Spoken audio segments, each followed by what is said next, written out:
Wednesday, January the 15th, gang. We got a skill on the board today. We also have some power snatches. But first, there's strength. We hope that, the great thing about the way this cycle is going to work for us for strength for the CrossFit total is that Monday gets replicated on Wednesday, gets replicated on Friday every week. And so if you learned anything about how to best navigate percentages on Monday in the back squat, then let's apply it again today. Now, same thing applies as last week.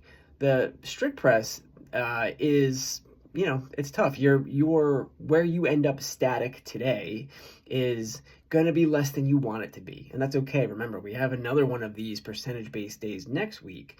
So get after it. Now, I think of the three CrossFit total movements, the press is the one where we benefit the most from hanging out around 85% and just getting comfortable at that type of weight. Going to failure is never fun, but it is something that happens with the press often.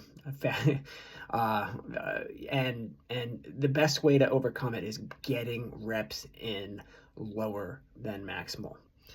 All right, today's WOD. It's a 9-minute, but it's a ladder. So we have up the ladder by threes, beginning at 3 power snatches and 3 handstand push-ups. Now this bears a little bit of an explanation. It's a couplet, and therefore some people are going to look at this as pretty intense. Others are going to look at this as a great opportunity for barbell cycling. And some are going to look at this as an opportunity for skill practice with the handstand push-up. And I'm going to try to address everyone at the same time, which is hard. One thing to know is that oftentimes we're talking about movements that are complementary, right? In a WOD, push-pull workouts are very complementary, right? We had one of those last week. Movements like just a thruster in general. Fran is a complementary WOD. Today, the idea of programming something where the two movements are not complementary is not something we can do every day, but it is something that competitors have to do from time to time. Non-complementary movements, particularly in a couplet form, if they want to get better and truly better at the skill that they're working on. So what we have today are not complementary movements. We have overlapping or interfering movements. One is the power snatch, which is, it's a snatch. So it's an Olympic weightlifting movement. It's dynamic, but it is explosive. It builds explosive power. So too, for those of you who can kip a handstand push-up, so too does the kipping handstand push-up. That's explosive power. Both are core to extremity movements. Look it up.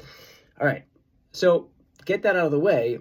If you're someone who can do both, we're going to say no heavier than 95-65 on the snatch. So something that you can touch and go. Let's say something that you can touch and go almost through the 9, right? Definitely 3, definitely 6, maybe through the 9. That'd be great. Again, no heavier than 95-65. That's what we're looking for there. But if you can do both of these movements, don't be surprised, because it is the intent, when one of them or both of them doesn't go as well as they normally do when we program them as complementary movements. Today they're not. So they are making each other harder on purpose. That's why it's a 9-minute WOD and not a 30-minute WOD.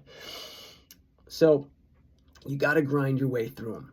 Now, some people aren't going to be doing the on-the-wall version of handstand push-ups. You're still doing something, 2 movements that are overhead, that is non-complementary. So you're still benefiting from this too. It's just that for you, it's actually whatever modification you choose for the handstand push-ups is making the snatch harder, where you're focusing most of your attention.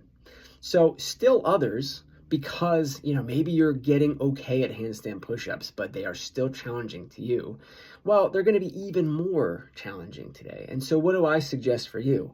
Well, some people might want to take a 1/3 look at the handstand push-ups. So for you, it's constantly 3 power snatches and then 6 power snatches and 9 power snatches, but the handstand push-ups are 1, 2, 3, right? Something like that, where it's 3-1, 6-2, 9-3. I love that approach if you don't want to have to immediately scale to something that's not on the wall that you appreciate. All right, so I like that a lot. 9 minutes is a long time to get stuck on the wall, so we don't want to spend too much time up there. We got to have a backup plan. For everyone else, if you are really attacking this one, you're going to use the no heavier than weight, you're going to try to beat my time and all that stuff today, just know you really got to try to be unbroken through the nines. So that's what I told someone who texted me asking me about this WOD today. Try to get unbroken through the nines and then break it up after that. That's my recommendation for competitors. Or, I'll say through the sixes if you're getting better at handstand push-ups. If you can do a set of 10, let's get through the nines unbroken and then start strategically breaking it up, because this is the kind of workout where if you can do barbell cycling and unbroken handstand push-ups, or at least cycled handstand push-ups for the first few, then you're through the nines by like minute and a half, 2 minutes already, and then it's all just like chipping away from there. So when I tell you what my score is, I don't want you to think that's too high, because that's exactly how it went for me. I got into the round of 18, but didn't complete the round of 18. So that's possible on a day like this, but you really got to dial in those movements. All right. As I mentioned, the barbell should complement where you are with the other movements. So if it's like, hey, I'm pretty good at handstand push-ups, then you should be at the high end of the barbell today, meaning you can cycle it, but still close as hell to the 90, the no heavier than weight. If you are someone who's going to get stuck on the wall in the handstand push-ups, then you want to make it a cyclable weight. Look, we had plenty of barbell this week already. Monday and Tuesday both had it. So use a cyclable weight that seems a little bit easier so that you can have more time on the wall, right? Those of you who just don't have handstand push-ups yet, this is a great day to use the modification that challenges you and that moves the needle forward with regard to overhead strength, not necessarily the skill of being on a wall. All right, guys. Again, my score was 15 plus 32.